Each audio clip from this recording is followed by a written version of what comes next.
በሃይማኖቴ ከመጣህ ዛሬም ነገም እነግርሃለሁ። ይምረርህም ይጣፍጥህም ምንም ስም ስጥ ምን በሃይማኖት ከመጣህ እነግርሃለሁ እርግጠኛው ነኝ የምነግርህ እና አደራ እንዳትሄድ የሚል ቃል ስለሰማሁኝ ነው። ኦርቶዶክሳዊ ጋብቻ በቲክቶክ እናገናኛለን በሚል በዚህ መልኩ ደግሞ ዳግመኛ ምዕመናኑን ለማጭበርበር ተመልሳ መጣለች። በቅድሚያ የሞቱ ወገኖቻችንን ነፍሳቸውን ይማርልን፣ ላዘኑ ለተከዙ ቤተሰቦቻቸው ቤተዘመዶቻቸው ሁሉ መጽናናት ይሁን። ከዚህ ውጪ ግን የእነዚህን ወገኖች ሞት ከቅድስት ቤተክርስቲያናችን ጋር ለማገናኘት ጥረት ማድረግ የእውነት ነውር ነው። ኦርቶዶክሶች ንቁ፣ አድርሱልኝ። ይህ አካሄድ ኦርቶዶክሶችንም በየቤተክርስቲያኖቻቸው ለማስጨረስ የታቀደ ሴራ መሆኑን አውቃችሁ ሰላም ጤና ይስጥልኝ። እንዴት አላችሁ? እግዚአብሔር የተመሰገነ ይሁን። በወቅታዊ ጉዳይ ወደ እናንተ ተመልሼ መጥቻለሁ። ዛሬ የምንመለከተው ብፁዕ አቡነ አብርሃም ከሀገር ሊሸሹ ነው ተብለው ጥያቄ ተጠይቀው ምላሽ ሰጥተዋል። በሃይማኖቴ ከመጣ ድርድር አላውቅም ይላሉ። በተለይ ሰሞኑን ሲነሳ የነበረውን የግዕዝን ጉዳይ ደግሞ ሰፋ አድርገው ተናግሯል። እኔም አረብኛ በማር ደስ ይለኛል በማለት ከአባትነት የሚጠበቃቸውን ተናግሯል። ያንን እንመለከታለን። እንግዲህ ኦርቶዶክሳውያን ገዳዮች ናቸው፣ ጦረኞችን ያዛሉ ይላሉ። እንግዲህ አንድ የወጣ መግለጫ አለ ከእስልምና፣ ያንን የምንመለከት ይሆናል። በጣም በሚያሳዝን ሁኔታ በዚህ በቲክቶክ መንደር መንፈሳዊ ጋብቻን እናገናኛለን ብላ ውንብድና የጀመረች አንድ ሴትዮም ደግሞ ብቅ ብላብናለች። እነዚህንና ሌሎች ነገሮች የምንመለከት ይሆናል። እስከ መርሃ ግብሩ ፍጻሜ ድረስ አብራችሁን ቆዩ። ይህን ቪዲዮ ላይክ አድርጉት። ቢያንስ ሰሞኑን ትንሽ ቀዝቀዝ ስላለ ሁላችሁም ላይክ ሳታደርጉና በኮሜንት ሴክሽን ላይ እግዚአብሔር ይመስገን ሳትሉ እንዳታልፉ። እስቲ በቅድሚያ ምንድነው ኦርቶዶክሳውያን ላይ የመጣው የሚለውን እኒ በቅድሚያ የሞቱ ወገኖቻችንን ነፍሳቸውን ይማርልን፣ ላዘኑ ለተከዙ ቤተሰቦቻቸው ቤተዘመዶቻቸው ሁሉ መጽናናት ይሁን። ከዚህ ውጪ ግን የእነዚህን ወገኖች ሞት ከቅድስት ቤተክርስቲያናችን ጋር ለማገናኘት ጥረት ማድረግ የእውነት ነውር ነው። ሁሉንም ባይሆን አንዳንዶች አላችሁ ከመሃል የጂሃዲስትነት ስሜት የተጸናወታችሁ የእናንተን የደም ጠጭነት ፍላጎት ለማርካት ስትሉ ቤተክርስቲያናችንን መንገድ አድርጋችሁ መጠቀም በፍጹም አትችሉም። የአካባቢው እስልምና ጉዳዮች ጽሕፈት ቤት ባስነበበው መግለጫ ላይ መጨረሻው አንቀጽ ላይ ቤተክርስቲያናችን ሂዱ ተዋጉ ብላ እንደሸኘች አይነት የሚያስመስል እናታችንን ተጽዕኖ ውስጥ የሚከት ጽሑፍን አስነብቧል። ይህ ነገር በፍጹም ትክክል አይደለም። ዛሬ ጭር ባለበት ይቅርና ትላንት ስትገሉን ስታሳድዱን አብያተ ክርስቲያናቶቻችንን ስታቃጥሉ እንኳን ቤተክርስቲያናችን የተሰደዱ ልጆቿን ከመሸፈን እንዲሁም ደግሞ የሞቱትን አልቅሳ ከመቅበር ውጪ ሂዱ ጦር ስበቁልኝ ጠመንጃ ያዙልኝ በፍጹም አላለችም። ይህ ቤተክርስቲያናዊ ባህሪ አይደለም። ነገር ግን ሌላ አንድ ምሳሌ መጨመር እፈልጋለሁ። በየአካባቢው አብያተ ክርስቲያናት ሲቃጠሉ፣ መነኮሳት ሲገደሉ፣ ብዙ ኦርቶዶክሳውያን በጅምላ ሲጨፈጨፉ እንትም ቤተ እምነት ይህን አደረገን ብለን በፍጹም አናውቅም። ልባችን ግን እያወቀው ማለት ነው። ስለ ሰላም ያለን ፍላጎት ጽኑ ስለሆነ ዛሬም በመንግስት የሚገረዱ አንዳንድ አካላት እየሄዱ በሚጽፉትና በሚተነኩሱት ትንኮሳ ቤተክርስቲያንን የዚህ ኢላማ ማዕከል ማድረግ በፍጹም አይቻልም። ልጆቿንም በዚህ መንገድ ሰለባ ለማድረግ መጣር በፍጹም ነውር ነው። ይህንን እንላለን። እውነት ሁልጊዜ ነፃ ያወጣል። ቤተክርስቲያን በሌለችበት እያዋላችሁ ባላደረችበት እያሳደራችሁ የጸብ ምክንያት የጸብ አጫሪነት መነሻ አድርጎ መቁጠር በፍጹም አይቻልም። እናት ቤተክርስቲያናችን ስንዱ እመቤት ሁልጊዜ ስለ ሰላም የምትተነፍስ እንጂ ጸብን የምትጭር በፍጹም አይደለችም። ኦርቶዶክሶች ንቁ፣ አድርሱልኝ። ይህ አካሄድ በመካነ ሰላም ላይ የሙስሊሞች ግድያ ነው። ኦርቶዶክሶችንም በየቤተክርስቲያኖቻቸው ለማስጨረስ የታቀደ ሴራ መሆኑን አውቃችሁ በጋራ ኦርቶዶክሶችም ሙስሊሞችም ይሄን ነገር ማውገዝ ይጠበቅብናል። ኦቁ አውጉዙ። ይሄንን ነገር እሰይ ደግ አደረጉ ምናምን የምትሉ ሰዎች ነው በኋላ ለወንድሞቻችሁ እልቂት አሁንም ለእናንተ መነሻ እንዳይሆን ነው። ይሄ እርስ በርስ ለማስፈጀትና በየቤተ እምነቱ ሰርጎ ገብ እየገባ አንዱ ለመበቀል ንጹሃኖች እንዲያልቁ የታቀደ የፖለቲካ ሴራ ስለሆነ እያንዳንዱ ይህን ነገር አውግዝ። ይበል ያሰኛል፣ ይቀጥላል። የአባቶቻችን መንገድ ተደገመ፣ ኦርቶዶክስ በደም ትከበራለች ምናምን የምትለው መሐይም በሙሉ ይሄን ተጠንቀቅና አንድ ላይ ሆነን ንቃ። ተኩላ አታስገባ፣ ቀበሮ አታስገባ። የፖለቲካ ሴራ ስለሆነ አውግዝ። እያንዳንዱ አንድ ላይ ሆነ ውጣ። አውግዝ። አለበለዚያ ቤተ እምነቶች በሙሉ የደም አውድማ እንዳይሆኑ ያስፈራል ማለት ነው። እንደተመለከታችሁት ነው እንግዲህ ያው በእስልምና ቤተሰቦቻችን ወንድሞቻችን ላይ የደረሰው ነገር እጅግ ያሳዝናል። ሁላችንም አዝነናል በዚህ በተከሰተው ነገር። እንግዲህ በጣም በሚገርም ሁኔታ እስከዛሬ አብያተ ክርስቲያናቶች ይቃጠላሉ፣ በርካታ ክርስቲያኖች ኦርቶዶክሳውያን ይሞታሉ። እኛ የትኛውን ቤተ እምነት ላይ ምንም አይነት ታፔላም ለጥፈን አናውቅም፣ እያወቅንም ማለት ነው። እንግዲህ ዛሬ ደግሞ ይሄ የተከሰተው ፋኖን ልክ ኦርቶዶክሳውያን ቤተክርስቲያን አዛ ተዋጋ እንደምትል አድርገው ደብዳቤ ጽፏልና ይሄንን ነገር አስቁሙ የሚል ነገር መጥቷል ማለት ነው። ቤተክርስቲያን የሰላም ቤት ናት፣ የፍቅር ቤት ናት። እየተገፋች እየሞትን እየታረደች እየጠፋች እንኳን ዝም የምትል ናት። እንኳን እንደዚህ የምታስደርግ አይደለችም የኛ ቤተክርስቲያን ማለት ነው። በጣም የሚገርመው እኚህ ሙስሊም ደግሞ አንድ እንሁን አሉ። እናንተንም ሊወጉ እናንተንም እንትን ሊያረጉ ይመጣሉ። ከዚህ በፊት እኮ ቤተክርስቲያኒቷን ኦርቶዶክስን ሲሰድቡ ነበር። ኦርቶዶክስን ሲሰድቡ ኦርቶዶክስን ሲያንቋሽሹ ነበር። ዛሬ ችግሮች ሲመጡ ወደ ኦርቶዶክስ ታያቸው ማለት ነው። በጣም በሚያሳዝን በአንድነት በሰላም በፍቅር ብንኖር ሁሉም እንደዚህ ቢጮው አየ በሁሉም በራሱ ሲደርስ ነው አይደል እንዲህ አይነት ነገር የሚመጣው። እኛ ግን ስንት መከራዎችን ስንት ችግሮችን እያሳለፍን ነው። እግዚአብሔር አምላክ ግን መጽናናቱን እየሰጠን እዚህ ደረጃ ደርሰናል። ወደፊትም እናልፋለን። ሙስሊም ወንድሞቻችንም የደረሰባቸው ነገር እጅግ ያሳዝናል። መሆን የለበትም እንደዚህ አይነት ነገሮች ማለት ነው። ግን ቤተክርስቲያኒቷ ገዳይ እንደምታሰማራ ጦረኛ እንደምታሰማራ ተደርጎ ግን የሚወሰደው ነገር ፍጹም ስህተት ነውና ከእንደዚህ አይነት ድርጊት ልትቆጠቡ ይገባል ለማለት እፈልጋለሁ።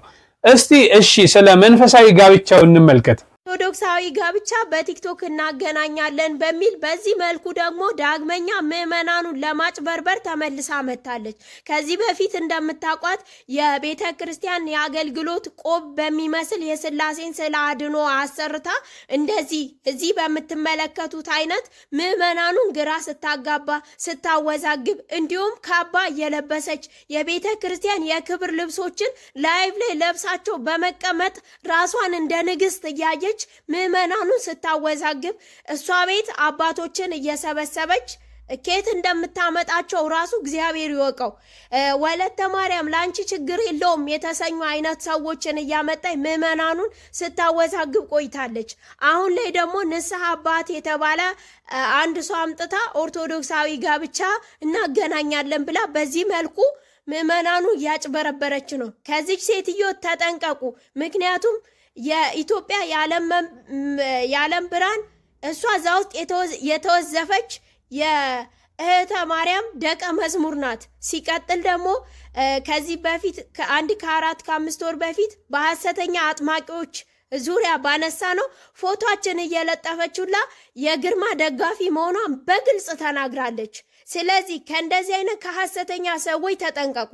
ዛሬ ላይ ደግሞ እሷን ሊመክሯት እንድትመለስ ወደ ቤተ ክርስቲያን የገቡትን አባቶቻችንን ጭምር እየተሳደበች የቤተ ክርስቲያን አባቶች ካህናት አያስፈልጉኝም ከፈለገ ሲኖዶስ ያናግረኝ እስከ ማለት ድረስ ደርሳለች።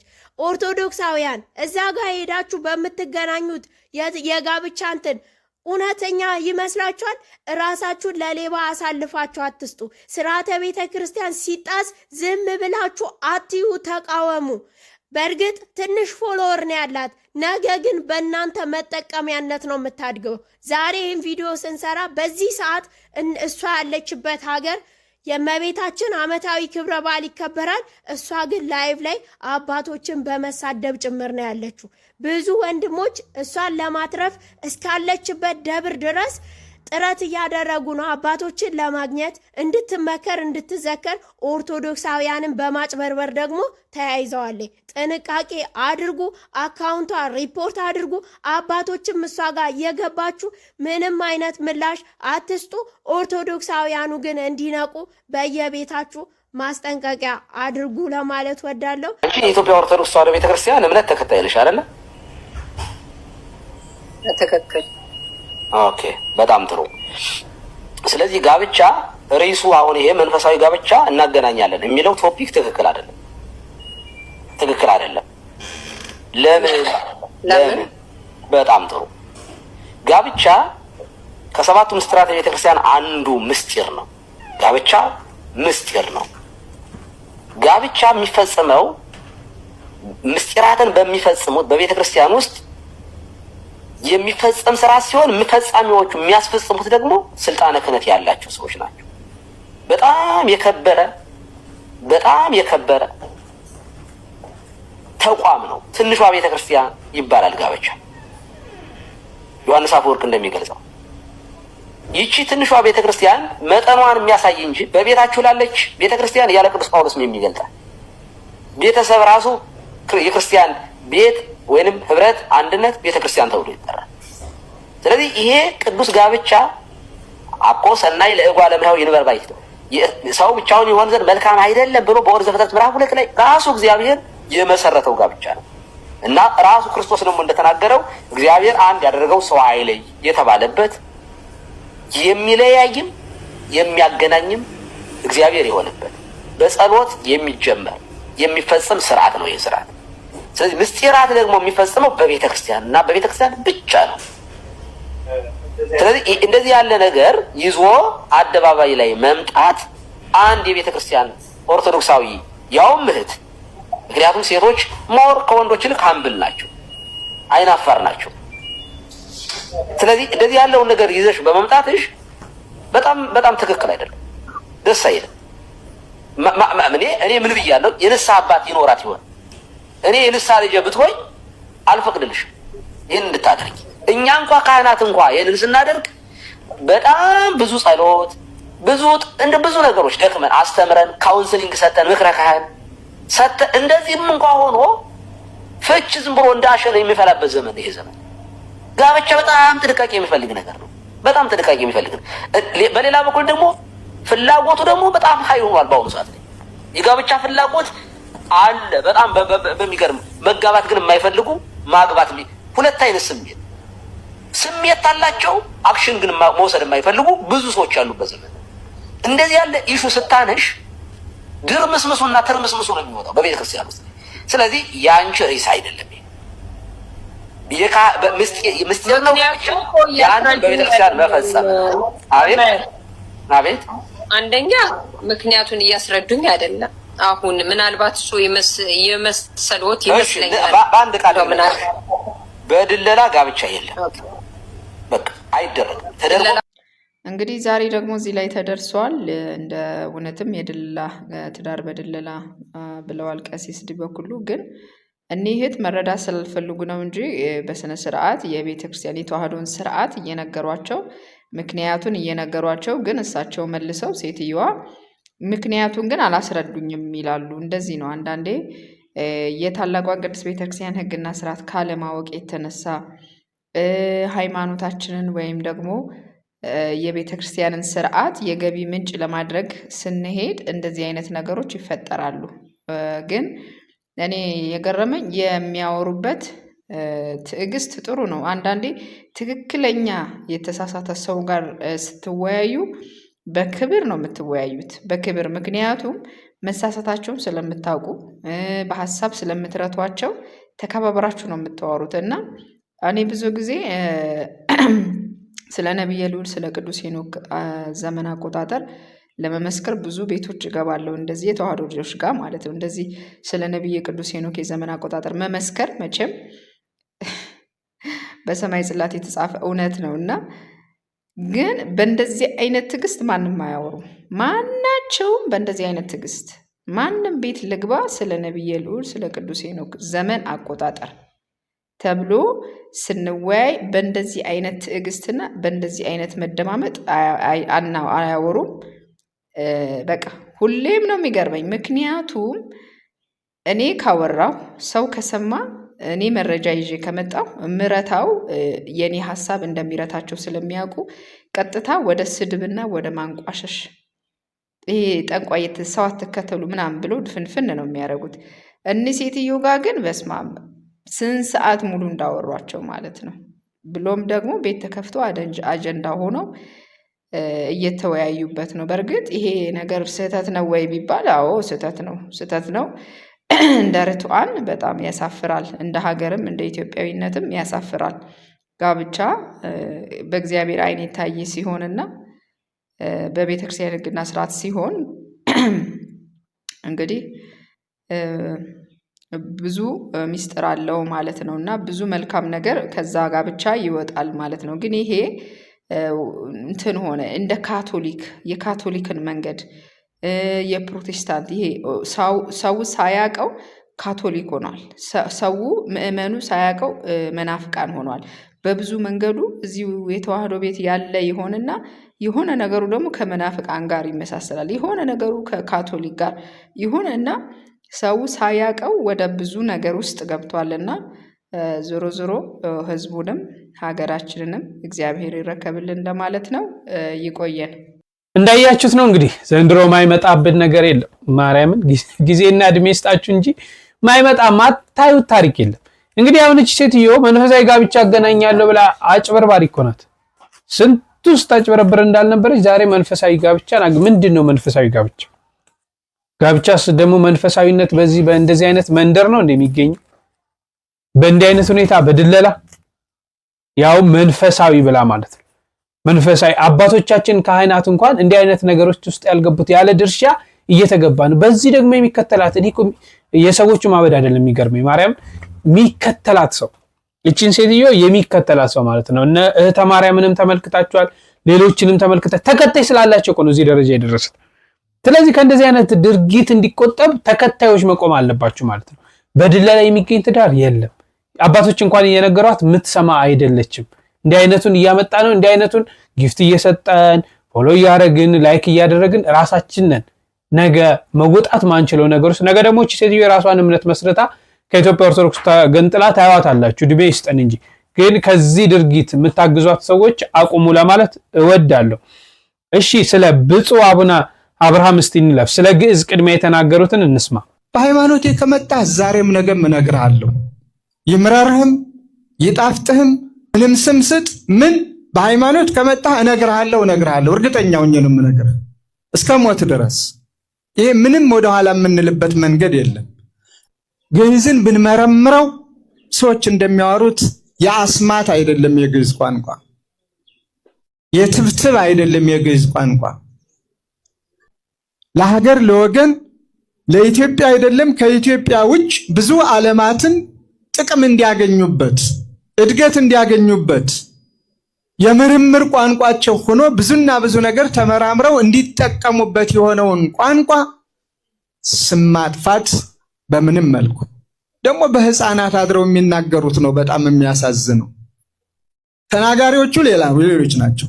ምንም የማያውቁ ህፃናትን አነብናቢዎች አድርገው ወደ መድረክ ብድቅ ያደርጓቸዋል። ምንም እኮ የማያውቁትን ነው።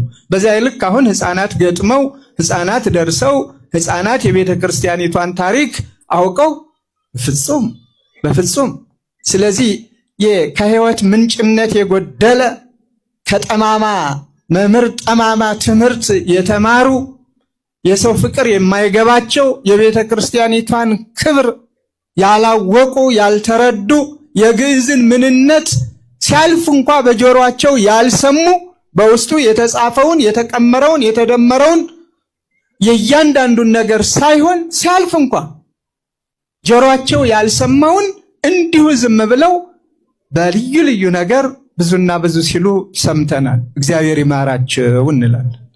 ማስተዋሉን ይስጣቸው ነው። እንደደመጣችሁት ነው። ቋንቋ ነው። የማንኛውንም ቋንቋ ከሃይማኖት ጋር አታገናኙት። እንዲህ አይነት ጠባብነት ይውጣ። ተምራችሁ እንዳልተማራችሁ አትኑ ነው። እውነት ነው። ብፁዕነታቸው አረብኛም ብማር ደስ ይለኛል። እንዴት ያው ምንም ማታቀጻል ባይዘዌ ከአባቶች ቅድሚያ ወጥተው የተናገሩት ብፁዕ አቡነ አብርሃም ናቸው። እንግዲህ ከብፁዓን አበው ሊቃነ ጳጳሳት ስለ ግዕዝ ቋንቋ ወጥተው ከተናገሩት ማለት ትክክል አይደለም ካሉት ወገን እና ብፁዕነታቸው ከሁሉም ነገር በመቅደም ነገሮችን በመናገር ወደኋላ ባለማለት የሚታወቁ ናቸውና ሰሞኑን ምን መጥቶባቸዋል? እንግዲህ ከፍተኛ ክስ ዶላር እያሸሹ ነው፣ ከሀገር ሊወጡ ነው የሚሉ ነገሮችን በስፋት ተሰራጭቶባቸዋልና ይህንን ተከትሎ ምላሾችንም ሰጥተዋል። ያን ምላሽ ላስቃኛችሁ። አንድ ነገር ግን እንድል አስገደዱኝ። እኔን አስመልክቶ አንድ የወረወሩት ነገር አለ። ልክ ነኝ? ምስጋናውን አደራ ያለበት ቃል እና ይችን ፌስቡኳንና ይቺ የዘመኗን ግራና ቀኝ ወዲያ ወዲህ የምትለዋን ብዙ አትጠቀሙ ሊቃውንት። እዩት፣ ለእውቀት አትጠቀሙ ስል አታንቡት ማለት አይደለም። ግን እንክርዳዱን ከገለባ ለዩት፣ እውነትን ከሐሰት ለዩት። የተጻፈ ሁሉ እውነት ነው የምንል ከሆነ በጣም አደገኛ ነው እና አደራ እንዳትሄድ የሚል ቃል ስለሰማሁኝ ነው። እኔ ብቻ ከሰማሁ ተሳስቻለሁ። ሰምታችኋል? አልሰማችሁም እናንተ? አደራ። አዎ አሁን እውነቶትን የባህር ዳር ህዝብ ለእኔ ምን ብዬስ ውለታውን እመልስለታለሁ? ምን ብዬ በምንስ አገልግሎቴ ደስ አሰኘዋለሁ? ቅዱስ ህዝብ ነው። ጠቅላላ የኢትዮጵያ ህዝብ እስካሁን ለእኔ የሚያደርግልኝ ድጋፉም ሐሳቡም ጸሎቱም በእኔ ልከፍለውም አልችል ነው። ስለዚህ ይህንን ህዝብ ትቼ እኔ ወደ የትም አልሄድም። የፌስቡኮች እና የሌሎች ወሬ ነው እሱ። እኔንም አይመለከተኝም። እንደው ሲሄድ ብውል ከዚህ በኋላ ይታያችሁ ወደ ገዳም ይከዳል እንጂ ወደ አሜሪካ ወደ አውሮፓ ከዚህ በኋላ ሄጄስ ያምርብኛል እንዴ? እንዴት ሲሆነ ከፈለኩ ነበርኩበት አይደል? ከፈለኩ እኮ ነበርኩበት። በዚያው እኮ መኖር እችል ነበረ። ገዳም ለመመስረት ያሰብኩት እዚያ በምኖርበት ጊዜ ለኔ መኖሪያ ሳይሆን እዚያው ህዝቡ የሚገለገልበት ጸበል የሚያገኝበት አንድ ጸበል ያለው ቦታ እኔ ባለሁበት ተከል ኬንታኪ ቅዱስ ገብርኤል የሚባል ከየትም እየሄዱ የሚጠቀሙበት እና አሁን ሰዎች እንደው ምንድነው ወሬ አይደል? አሁን ጦር ከፈታው ምንድነው የሚባለው? ወሬ የፈታው። እንደውም ከዚያው ላይ ካነበባችሁት የማይቀር ዶላርም ሸኝቷል ይላል፣ እሱም ይዞ ለመሄድ ተዘጋጅቷል ይላል። አይ ምስኪና ዶላር ባገኝ ጽዮንን አስጨርሸበት እዚህ በበነጋው አስመረቀህ ነበር። እኔ የማውቀው እዚህ ሄጄ ዶላር ለምኜ ወደ ጽዮን አምጥቼ ጽዮንን ስሰራ ነው። ይሄ ደግሞ ሁሉም የሚመሰክር ነው። የኢትዮጵያ ንግድ ባንክም ሆነ ቤተ ክህነቱ ሁሉም ማየት መዳሰስ የሚችለው ነው። ዶላር አይደለም ቤሳቢስቲ ወደዚያ የምሰድበትም ምክንያት የለኝም። ሊበሏት ያማራቸውን አሞራ ምንድነው ይሏታል? ጅግራናት ይሏታል። ሊበሉ ያማራቸው ካለ በዚያው በመንገዱ ሂዱ፣ ምክንያት ግን አይፍጠሩ። ሊያሙም የፈለጉ ካሉ ማሚያ ይፈልጉ። መነኩሴ ብዙም ይታማበታል አይደለም? ዝም ብለው በዚያ በሌላው ሂዱ። ይሄ ከእውነት የራቀ ነው፣ በጣም ከእውነት የራቀ ነው። ትጻ ነፍሴ ያለ ሶምሶን እንኳን በዚያው በሌላ መልኩ ማለት ነው። እኔም ከህዝቤ ጋር ትጻ ነፍሴ ነው፣ ከህዝቤ ጋር ከማገለግለው ጋር። ይሄ ምኞት ነው እና አንዳንድ ጊዜ ሰዎች ለምን ተመኛቸው አንላቸውም። ለእያንዳንዱ ነገር ተናግረን አንዘልቀውም። እግዚአብሔር ይማራቸው እንላለን። አንዳንድ ጊዜ ሃይማኖትን ጥጋ አድርገው ብዙዎቹ የሌለ ጥላቻ ሲያንጸባርቁ የሌለ ስም ሲሰጡ የምንሰማቸውን በነገራችን ላይ እኔ ስለኔ ማንም ምን ቢያወራም ጆሮም የለኝም፣ መልስም ለመስጠት አልፈልግም። ጀግና ከሆነ እውነት ያለው ከሆነ ፍርድ ቤት እንገናኝ፣ ይክሰሰኝ። ወንጀለኛ ነው የሚል ካለ ፍርድ ቤት ከሶ ማስፈረድ፣ ህዝብ ፊት አቅርቦ ማስፈረድ፣ ወንጀሉን 1 2 3 ብሎ ቆጥሮ በመረጃ ማቅረብ ነው። ዝም ብሎ ብድግ ብሎ አልወደውም እጠለዋለሁ አልስማው የሚል ነገር ቢኖር እግዚአብሔር ይማረው ብዬ ጸልይለታለሁ እንጂ እንደሱ አልልም። ሰዎች አንዳንድ ጊዜ የሌለ ስም ሊሰጧቸው ይሞክራሉ። ቦታ አትስጡት። ወይ አወጽኡ ስመ እኮየ ተብሎ ይል እንግዶችንም ክፉ ስም እኮ እንደሚያዋጡልን እኮ ምንም አስቀድሞ ተጽፏል። ክፉ ስም ለአውጪዎች ነው መጸለይ ያለብን፣ ክፉ ስም ለሚሰጠን አይደለም። ክፉ ስም ለሚያወጡት እንጸልይላቸው። ምክንያቱም ባላወቁት በማያውቁት በግዴለሽነት በመሰል አንዳንዶችም ጭራሽ በማያውቁት መንገድ አንዱ እንዲበልልኝ ሲባል ብቻ እንደወረደ ተሸክመው የሚያንጸባርቁ አብረን ኑርሃል ወይ ታውቀዋለህ ወይ የት ነበራችሁ እንዴት ተረዳኸው ቢባሉ እኮ መልስ የማይሰጡ ሰዎች አውቃለሁ። መልስ ቢያንስ እኔ ስለ መላከ ሰላም ለመናገር ከፈለኩኝ ከመላከ ሰላም ጋር መኖር አለብኝ፣ ማወቅ አለብኝ። አዎ አብሬ ስለኖርኩኝ ስለሳቸው ብዙ ማለት ይችላል። መላከ ሰላም ስለኔ፣ መላከ ብርሃን ስለኔ፣ አስተዳዳሪዎች እዚህ ያሉት ስለኔ ቢናገሩ እውነታ ይኖረዋል፣ ይመዘናል። እውነታ እስከሆነ ድረስ ደግሞ ተቀባይነት ይኖረዋል። ግን አብሮኝ ያልኖረ ከዚህ ውስጥ ብዙ ካህናት አላችሁ፣ በሩቁ ብቻ የምታውቁን እንዲህ ነው ብትሉ ምን ዋጋ አለው? ምንም። መቼ ተገናኝተን መቼ እንትን ብለን እና አሁን ስለኔ ያለውን እንርሳው። የፈለገ ካለ ስድብ የሚያጸድቅ ከሆነ ይጽደቅ፣ እኔ ለመቀበል ዝግጁ ነኝ። እንደው በዚያ በሩቁ ሳይታይ ከሚሳደብም እነሆ ድምፅ ማጉሊያውን ልስጠውና ዜጋ የፈለገውን ደስ ያለውን ይበልና ይውረድ፣ መልስ አልሰጠውም። እውነቴን ነው የምላችሁ። ግን እንደ አባጋቶን ዝም የማይባልበት ሲመጣ መናገር አስፈላጊ ስለሆነ ነው። አባጋቶን ነገሩን ሁሉ ቻለ። ድንጋይ ጎርሶ ላለመናገር ዝም ነው። ሲሰድቡትም ምን ሲሉትም ሲወርዱበትም ዝም ነው። በሃይማኖቱ ሲመጣ ግን ያቺ ደንጋይ ተወጣና በደንብ አድርጎ ይነግረዋል። በሃይማኖቴ ከመጣህ ዛሬም ነገም እነግርሃለሁ፣ ይምረርህም ይጣፍጥህም ምንም ስም ስጥ፣ ምን በሃይማኖት ከመጣህ እነግርሃለሁ፣ እርግጠኛ ሆኜ ነው የምነግርህ እስከ ሞት ድረስ። ይሄ ምንም ወደኋላ የምንልበት መንገድ የለም። አሁንም የቀሰቀሱኝ ባለቅኔው ትንሽ አነባበቡና ከዚያ እንደው አደራ እንዳትሄድ ስጋታቸውን የገለጹት ፍቅሮትን በዚሁ አጋጣሚ እግዚአብሔር ይስጥልኝ። መቼ ነው የሚሄድልን ስላላለ አንዳንድ ሰው እኮ መቼ ነው የሚሄድ ይላል። መሄድን የሚናፍቅ ሰው ይኖራል። እሱ ሂዶን የተተክቼ የሚል ሊኖር ይችላል። እሱን እግዚአብሔር ይማረው። እያለው ብለቅለት እኮ ይቀላል ነው። ምን ችግር አለ? ዋናው መሰራቱ ነው። ቅድም እንዳለው እኔ ድካም ከሆነ ለህዝብ ማልመጥን ከሆነ በክብር ገብቶ ይስራ። ዳዊት እየደገምኩ በኖርኩ ደስታውን አልችለውም። እሱ አሁን ዛሬ እኮ ስልጣን የሚያስመኝበት ጊዜ አይደለም። ስለዚህ ያለመማር ተናጋሪው ብዙ የመሆን ነገሮቹ የመዘበራረቅ ነገር የሚያመጣው ስለሆነ ከይቅርታ ጋር ነገር ስላነሳው ብዙ ሄድኩበት። ስለዚህ ከባህር ዳር ቅዱስ ሲኖዶስ በሚለው አላውቅም። በግሌ በኔ አስተሳሰብ በኔ እምነት ይህንን ህዝብ ይህንን ሊቅ ከሊቃውንቱ መካከል እየተገኘው ከሊቃውንቱ ሁልጊዜ እየተማርኩ ሊቃውንቱን ለማገልገል ትፃ ነፍሴ ነው እንጂ አይደለም ውጭ ሌላ ምንም ነገር የለም።